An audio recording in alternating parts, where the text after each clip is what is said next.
السلام على سيد الأنبياء والمرسلين أما بعد فأعوذ بالله من الشيطان الرجيم بسم الله الرحمن الرحيم إن الله وملائكته يصلون على النبي يا أيها الذين آمنوا صلوا عليه وسلموا تسليما اللهم صل وسلم وبارك على سيدنا ومولانا محمد النبي الأمي الحبيب العلي القدر العظيم الجاه وعلى آله وصحبه وسلم صلاة وسلام عليك يا رسول الله صلی اللہ تعالی علیہ وسلم. محترم پیارے بھائیوں، آج عید کا دن ہے اور اللہ تبارک و تعالیٰ عز و جل کی رحمت آج اپنے بندوں پر برستی ہے. روایتوں میں لکھا ہے کہ جب عید کا دن ہوتا ہے اور مسلمان عید کی نماز پڑھنے کے لیے عیدگاہ میں جمع ہوتے ہیں اور اللہ کے حضور عید کی نماز ادا کرتے ہیں اور اس کے بعد اللہ تبارک و تعالیٰ کی بارگاہ میں دعا کرتے ہیں. جب دعا کرتے ہیں اور دعا ختم ہوتی ہے تو فرشتے اللہ تبارک و تعالیٰ کی بارگاہ میں عرض کرتے ہیں کہ اے اللہ، آپس میں گفتگو کرتے ہیں کہ اللہ تعالیٰ نے امت محمدیہ کے بارے میں کیا فیصلہ فرمایا ہے. تو فرشتے دوسرے فرشتے جواب دیتے ہیں کہ اللہ تبارک و تعالیٰ عز و جل نے تمام مسلمانوں کی مغفرت فرما دی. روایت میں یہ بھی لکھا ہے کہ اللہ تبارک و تعالیٰ جب بندے دعا کرتے ہیں، اللہ کے حضور دعا کرتے ہیں، تو اللہ تبارک و تعالیٰ فرماتا ہے کہ مجھے اپنی عزت اور جلال کی قسم کہ میں تم سب کے گناہوں کو معاف فرما دوں گا اور تم سے میں راضی ہو گیا اور میں تم اپنے گھروں کو لوٹو کہ تمہارے گناہوں کو ہم نے نیکیوں میں تبدیل کر دیا ہے. تو پیارے بھائیوں، نہ صرف گناہ معاف ہو رہے ہیں بلکہ اللہ تبارک و تعالیٰ گناہوں کو نیکیوں میں تبدیل فرمانے کا اعلان فرما دیتا ہے. تو عید کا دن تمام گناہوں سے بندے کو پاک کر دیتا ہے، اس کے سارے گناہوں کو معاف کر دیا جاتا ہے اور وہ مکمل گناہوں سے پاک و صاف ہو جاتا ہے. پیارے بھائیوں، عید کا دن جو ہے یہ بہت اہم ترین دن ہے. اللہ تبارک و تعالیٰ عز و جل اس دن خصوصی رحمت فرماتا ہے اور رحمت عالم صلی اللہ علیہ وسلم عید کے دن جب عیدگاہ کے لیے تشریف لاتے تو آقا علیہ السلام پیدل تشریف لاتے، سواری پر تشریف لے لاتے. اور یہ بھی آقا علیہ السلام کی سنت مبارکہ ہے کہ عید کی نماز سے پہلے جب گھر سے نکلتے عیدگاہ کے لیے عید الفطر کے لیے تو تاخ عدد کھجوریں تناول فرماتے، 1 3 5 7 9 وغیرہ. تو یہ 3 5 7 یا ایک کھجور کھا کر گھر سے نکلنا یہ آقا علیہ السلام کی سنت ہے. اور یہ بھی فرمایا گیا کہ عید کے دن غسل کیا جائے اور عید کے دن جو ہے اچھا لباس زیب تن کیا جائے اور عید وغیرہ اس سے بھی اپنے آپ کو معطر کر لے. اور پیارے بھائیوں، عید کی نماز جب عیدگاہ میں پڑھنے کے لیے آتے ہیں تو فرمایا گیا کہ جس راستے سے آتا ہے بندہ اس راستے سے ہٹ کر دوسرے راستے سے واپس جائے اور راستے میں تکبیر پڑھتا ہوا ہے، اللہ اکبر لا الہ الا اللہ اکبر وللہ الحمد. یہ رمضان کی میں جب آئیں گے تو پست آواز میں پڑھیں گے اور جب بقرعید میں آئیں گے تو بلند آواز سے پڑھیں گے. یہ دونوں عیدوں کے اندر یہ فرق بتایا گیا. پیارے بھائیوں، عید کے دن عید کی نماز سے پہلے نہ اشراق پڑھنے کا حکم ہے نہ چاشت کی نماز پڑھنے کا حکم ہے. عید کے دن عید کی نماز سے پہلے جیسے عموماً بہت سارے ہمارے بھائی جو فجر کی نماز کے بعد اشراق کی نماز بھی پڑھتے ہیں الحمدللہ، تو سال بھر پڑھنا ہی چاہیے، اللہ نصیب کرے. لیکن عید کے دن یہ نماز جو ہے عید کی نماز سے پہلے پڑھنا منع ہوتا ہے. جیسے عید کی نماز ہے اس سے پہلے کوئی نفل نہیں پڑھ سکتے. جیسے عید کا دن ہے اور مسجد کا جو حق ہوتا ہے صلاۃ مسجد کا کے پڑھنے کا جو حکم ہوتا ہے تو وہ نماز بھی نہیں پڑھی جا سکتی. کوئی بھی نماز پڑھنے کا حکم نہیں جب تک کہ عید کی نماز ادا نہ ہو جائے. فجر پڑھی، فجر کے بعد پھر عید کی نماز بھی پڑھی جائے گی اور اس سے پہلے کوئی نماز نہیں پڑھی جائے گی. اور عید کے دن عید کی نماز پڑھنے کے بعد عیدگاہ میں یا پھر مسجد کے اندر بھی اشراق اور چاشت پڑھنا منع ہوتا ہے، بلکہ اپنے گھر جا کر وہ اشراق پڑھے، چاشت وغیرہ پڑھے. اور خواتین کے لیے حکم یہ دیا گیا کہ خواتین بھی عید کی نماز سے پہلے کوئی نفل نہ پڑھے، نہ اشراق پڑھے نہ کوئی چاشت پڑھے، بلکہ اپنے گھر کے قریب جو مسجد یا عیدگاہ ہے وہاں پر جب عید کی نماز ہو جائے تو اس کے بعد وہ پھر اشراق اور چاش وغیرہ پڑھ سکتی ہے، لیکن عید کی نماز سے پہلے پڑھنا منع ہوگا۔ پیارے بھائیوں، عید کا جو دن ہے یہ صدقہ فطر عید کی نماز سے پہلے دینا یہ افضل ہوتا ہے، لیکن عید کی نماز کے بعد اگر دیں گے تب بھی ادا ہو جاتا ہے۔ زندگی میں کبھی بھی دیں گے، سال میں کبھی بھی دیں گے، فطرہ ادا ہو جاتا ہے۔ تو فطرہ ہے کیا؟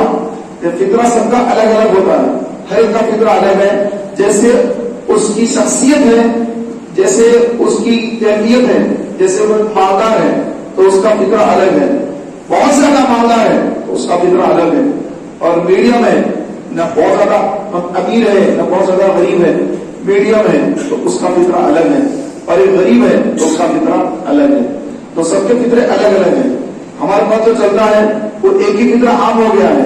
تو پیارے بھائیوں، اس بارے میں بھی توجہ فرمانا چاہیے مسلمانوں کو کہ جو غریب مسلمان ہے تو وہ اپنا فطرہ ادا کرے گا 2 کلو 45 گرام گیہوں، آٹا یا اس کی قیمت، تو یہ تقریباً ہوتا ہے حیدرآباد کے اعتبار سے، ہمارے تلنگانہ کے اعتبار سے، حیدرآباد کے حساب سے تقریباً 80 روپیہ ہوتا ہے، کچھ کم بڑھ کے 80 روپیہ ہوتا ہے۔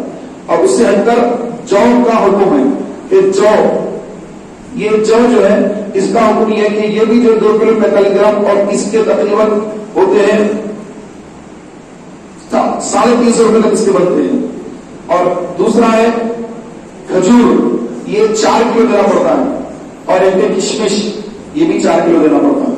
تو مارکیٹ کا ریٹ اگر آپ دیکھ لیں گے تو جو آپ استعمال کرتے ہیں، ایک ہوتا ہے پیٹ کھجور جو عام مل جاتا ہے، ایک ہوتا ہے اچھا کھجور جو اعلیٰ کوالٹی کا ہوتا ہے، قیمتی ہوتا ہے۔ تو آپ جو استعمال کرتے ہیں اچھے والا، کیونکہ مالدار آدمی ہوگا تو ظاہر ہے وہ جو ہے ایسا ویسا کھجور تو خریدے گا نہیں، وہ تو اچھا والا کھجور ہی خریدتا ہے۔ تو وہ جو استعمال کرتا ہے یا وہ جو کشمش استعمال کرتا ہے اعلیٰ کوالٹی کی، تو اس کو جو ہے 4 کلو اسی اعلیٰ قیمت کی کشمش ہو یا پھر کھجور ہو، وہ اس کو ایک آدمی کا صدقہ فطر دینا ہوگا جو تقریباً 1200 روپے قریب پڑتا ہے۔ تو پیارے بھائیوں، یہ الگ الگ ہر ایک کے ہیں، لیکن اگر کوئی بولے کہ میں 2.5 کلو گیہوں ہی دے دوں گا تب بھی اس کا ادا ہو جاتا ہے، لیکن جو مادہ ہے اس کو اس طرح کا بخل کرنا منع ہے۔ وہ جب اتنا اللہ نے اس کو نوازا ہے تو پھر اس کو چاہیے کہ اپنی حیثیت کے مطابق وہ غریبوں کی جو ہے مدد کرے، اس طرح جو فطرہ اچھے سے اچھا نکال کر غریبوں تک پہنچا دے۔ پیارے محترم بھائیوں، اللہ تبارک و تعالیٰ سے کے جو ولی ہوتے ہیں، اولیاء اللہ، یہ بھی جو ہے عید مناتے تھے۔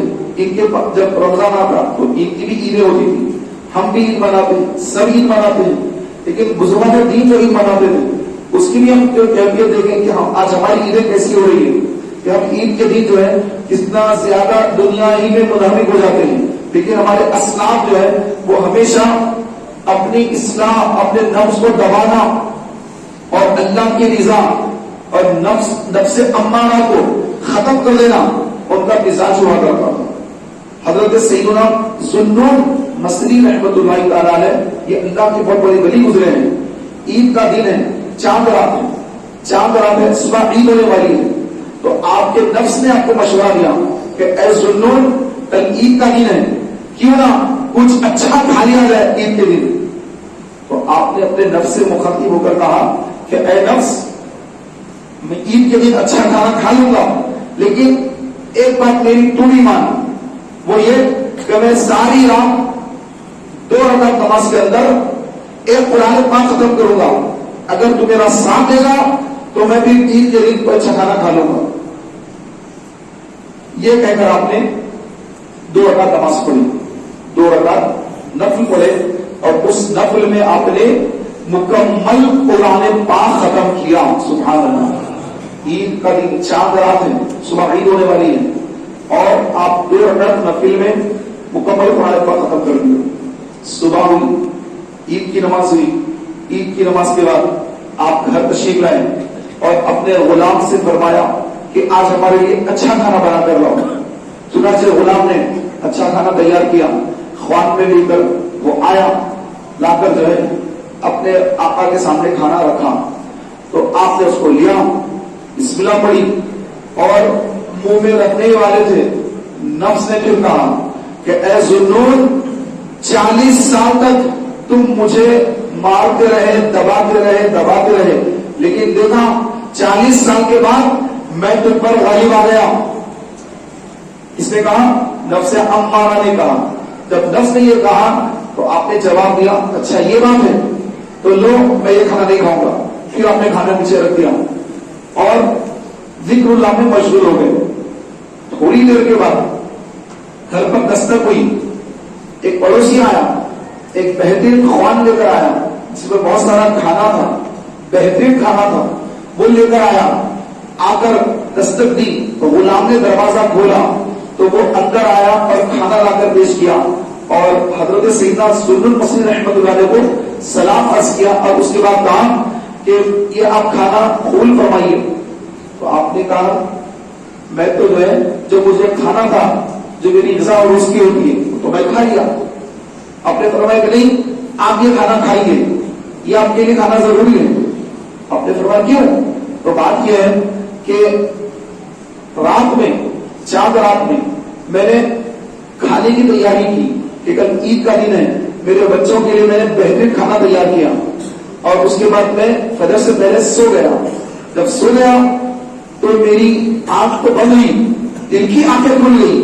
کیا دیکھتا ہوں کہ رسول کریم علیہ السلام میرے خواب میں تشریف لائے اور مجھ سے فرمایا کہ اے شخص، اے میرے امتی، اگر تو چاہتا ہے کہ کل قیامت کے دن تجھے اچھے حال میں رکھا جائے تو تو یہ کھانا جو تو نے اپنے گھر والوں کے لیے تیار کیا ہے جہاں یہ لے جا کر یہ کھانا میرے عاشق ذوالنون مصری رحمت اللہ علیہ کو یہ کھانا دے دینا اور کہنا کہ تھوڑی دیر کے لیے اپنے نفس کے ساتھ صلح کر لے اور یہ کھانا کھا لے.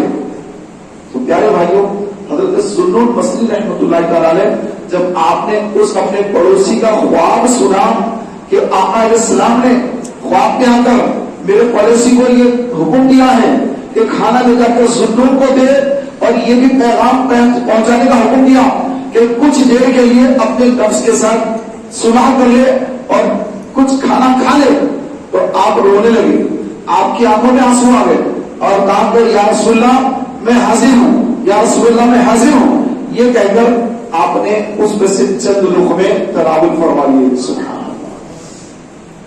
تو یہ ہمارے بزرگوں کا مزاج ہوا کرتا تھا کہ عید کے دن بھی وہ اپنے نفس کو مارتے تھے کہ نہیں اس کو اچھا کھانا نہیں دوں گا، اس کی ایک بات مانوں گا تو پھر اور ایک بات کو منوائے گا، پھر اس کو مانوں گا تو اور ایک کو منوائے گا، تو اس طرح پھر میں اس کے تابع ہو جاؤں گا. لہٰذا نہیں، میں جو ہے اس کے تابع نہیں ہوں گا بلکہ میں اس کو ماروں گا، اس کو ختم کر دوں گا. اس کو تو ان کا مزاج ہوتا تھا.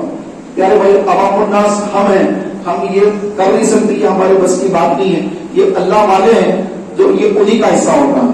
تو اس میں ایک ہمارا ذہن یہ بھی بنتا ہے کہ ہمارے آقا صلی اللہ تعالیٰ علیہ وسلم کو اپنے تمام امتیوں کے بارے میں خبر ہے کہ میرا کون سا امتی کیا کر رہا ہے، کون سا امتی گھر میں چاند رات کو کھانا بنا کر اپنے بچوں کو، اپنے اہلیہ وغیرہ کے لیے کھانے کا انتظام کر رہا ہے، اور کون سا عاشق رات بھر 2 رکعت نفل پڑھ کے اپنے رب کو راضی کر رہا ہے. اور اچھا کھانا آئے تب بھی اس کو نفس کو مارنے کے لیے وہ اچھا کھانا کو بھی پسند نہیں کر رہا ہے. تو اس کی کیا کیفیت ہے؟ آقا علیہ الصلوۃ والتسلیم اس کو ملاحظہ فرما رہے ہیں، اس کو دیکھ رہے ہیں. تو پیارے بھائیوں، ہم جو کچھ کر رہے ہیں ہمارے آقا سے بھی، ہمارے آقا علیہ الصلوۃ والسلام اللہ کی عطا سے واقف ہوتے ہیں. ہم جو کچھ کر رہے ہیں ہمارے آقا صلی اللہ علیہ وسلم اس سے واقف ہوتے ہیں.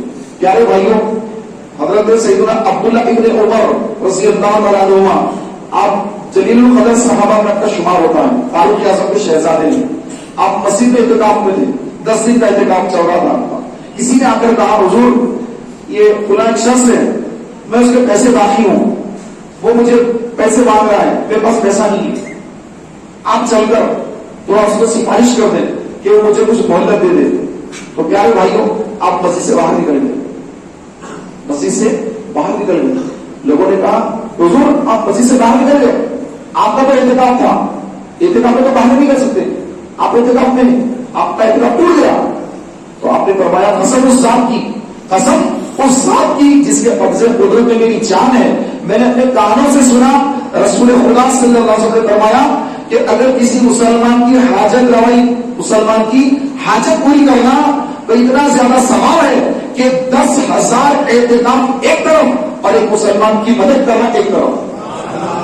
تو مجھے اچھی طرح سے یاد ہے کہ میں اعتکاف میں ہوں، میرا اعتکاف ہے، لیکن میں اپنے کانوں سے سنا کہ 10,000 اعتکاف ایک طرف اور ایک مسلمان کی مدد کرنا، ایک غریب کی مدد کرنا ایک طرف.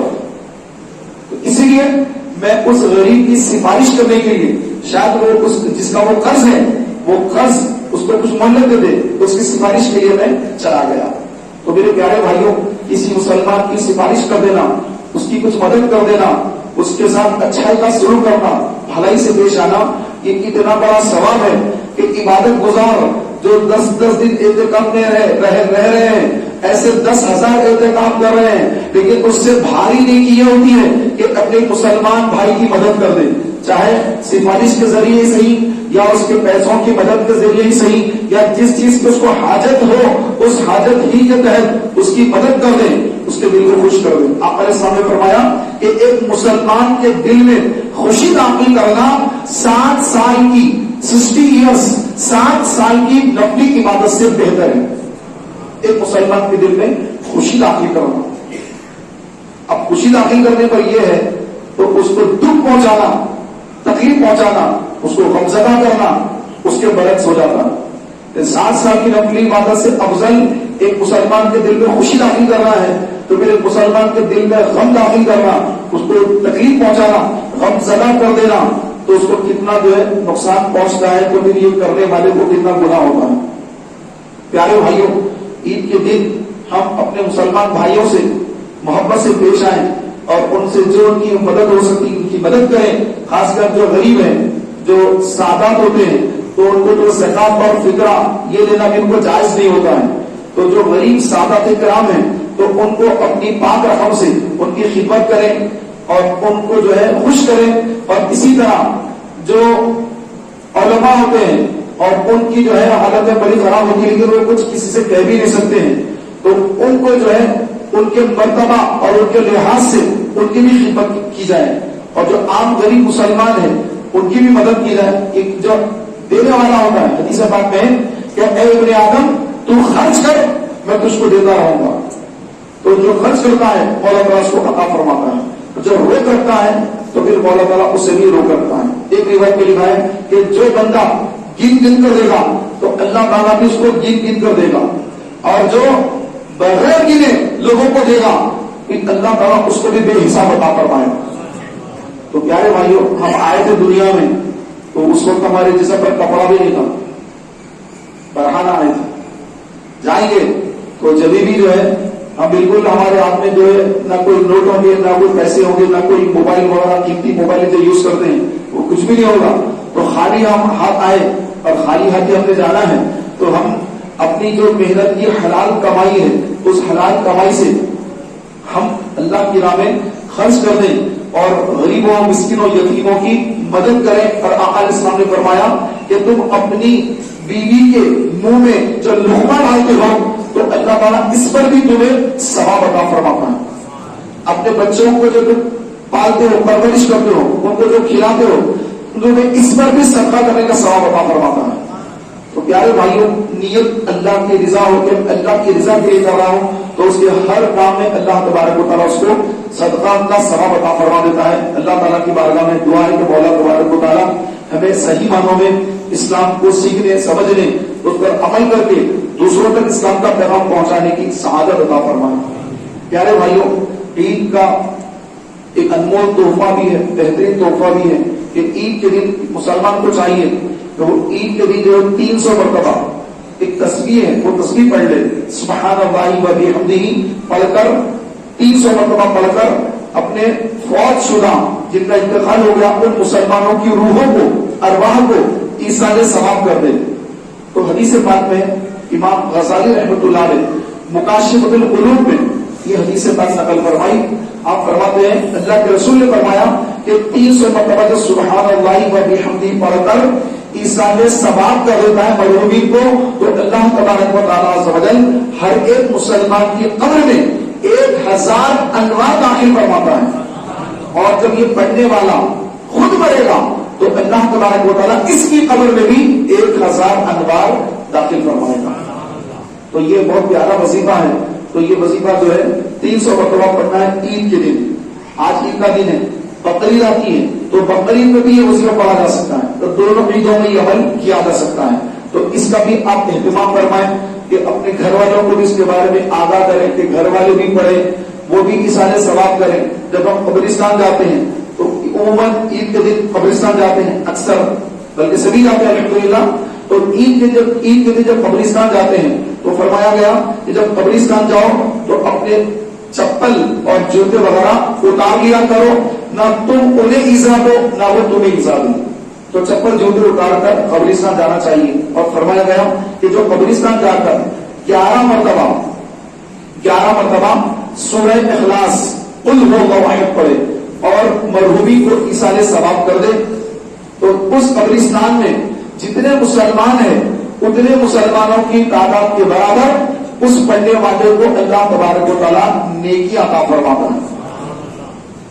تو پیارے محترم بھائیوں، ایک تو یہ ہے، دوسرا یہ کہ جو مسلمان قبرستان کو ہر جمعہ کو جاتا ہے، ہر جمعہ اپنے والدین کی زیارت کے لیے قبرستان جاتا ہے، تو روایت میں لکھا ہے کہ وہ جب قبرستان اپنے والدین کی زیارت کو جائے گا، جمعہ کے دن جائے گا اور یاسین پڑھے گا، تو اللہ تبارک و تعالیٰ اس کو نیکوکار میں شمار فرمائے گا۔ والد یا والدہ کی خبر پر ہر جمعہ جانا، وہ جانے والا بندہ نیکوکار میں شمار ہوگا، اور جس کے لیے گئے ہیں تو اس مرحوم کی یا مرحومہ کی اللہ مغفرت فرما دیتا ہے۔ تو ہماری بھی مغفرت ہو جاتی ہے، ان کی بھی مغفرت ہو جاتی ہے۔ تو کوشش کریں کہ ہم میں سے اگر کسی کے والد یا والدہ گزر گئے ہوں تو قبرستان جایا کریں، پھول وغیرہ ڈالا کریں، فاتحہ خوانی وغیرہ کریں، اور جب قبرستان جائیں تو کہیں السلام علیکم یا اہل القبور یغفر اللہ لنا ولکم انتم سلفونا ونحن بالعصر۔ انشاءاللہ تعالی نماز کا جو طریقہ ہے، عید کی نماز کا طریقہ وہ میں عرض کر دوں۔ پیارے بھائیوں، عید کے دن جب عید کی نماز ہم پڑھتے ہیں تو اس کی نیت اس طرح کریں گے۔ یہ نماز واجب ہوگی۔ عید الفطر کی 2 رکعت نماز واجب ادا کرتا ہوں، نیت اس طرح کریں گے۔ زبان سے کہنا یہ مستحب ہوتا ہے، اور دل میں کہنا یہ اصل نیت ہوتی ہے۔ تو اس طرح نیت کریں گے کہ 2 رکعت نماز عید الفطر کی واجب زائد 6 تکبیرات کے ساتھ پڑھتا ہوں، واسطے اللہ تعالیٰ کے منہ میرا کعبہ شریف کی طرف، پیچھے اس امام کے، یہ دل میں نیت کریں گے۔ اور اس کے بعد رکعت باندھیں، تکبیر کہی جائے گی، اللہ اکبر، اللہ اکبر، ہمیں رکعت باندھیں گے۔ اب پڑھیں گے ثنا، سبحانک اللہم وبحمدک وتبارک اسمک وتعالی جدک ولا الہ غیرک۔ اس کے بعد پھر امام صاحب جو ہے تکبیر کہیں گے، اللہ اکبر، ہاتھ اٹھائیں، چھوڑ دیجیے، پھر دوسری مرتبہ اللہ اکبر، ہاتھ اٹھائیں، چھوڑ دیجیے۔ اور مختلف کو اتنی آواز میں کہنا ضروری ہوتا ہے کہ اپنے خود کے کام سنیں۔ پھر تیسری مرتبہ اللہ اکبر کہہ کر رکعت کو باندھ لے۔ پھر سورہ فاتحہ، ضم سورہ، یہ 2 سورت ہو گئے، رکوع سجود۔ اب جو ہے پھر دوسری رکعت اٹھ کے کھڑے ہو گئے۔ اب دوسری رکعت میں سورہ فاتحہ، ضم سورہ پڑھے۔ اب رکوع میں جانے سے پہلے اللہ اکبر 1 مرتبہ، اللہ اکبر 2 مرتبہ، اللہ اکبر 3 مرتبہ، چوتھی مرتبہ ہاتھ اٹھائے بغیر رکوع میں چلے جائیں گے، اللہ اکبر کہتے ہیں۔ تو یہ پہلی رکعت میں 3 تکبیرات ہوئی، دوسری رکعت میں 3 تکبیرات، 6 زائد تکبیرات ہو گئی۔ رکوع سجود تحیات وغیرہ سے نماز کو کمپلیٹ کر دیا جاتا ہے۔ پیارے بھائیوں، جمعہ کے دن نماز عید کی جمعے کے دن نماز سے پہلے خطبہ ہوتا ہے، عید کے دن نماز کے بعد خطبہ ہوتا ہے۔ تو خطبے بھی احکام یہ ہے کہ جب خطبہ پڑھا جائے تو 2 سالوں بیٹھے، قبلہ رو ہو کر بیٹھے، بات چیت نہ کریں، ادھر ادھر گردن کو پھیر کر نہ دیکھیں، اور مکمل جو ہے توجہ کے ساتھ خطبہ سنیں۔ اور عید کی نماز کے بعد جب مصافحہ کرتے ہیں اور پھر جو معانقہ کرتے ہیں، یہ مستحب ہے، مسلمانوں میں رائج ہے۔ اللہ تعالیٰ نے عمل کی توفیق عطا فرمائے۔ سب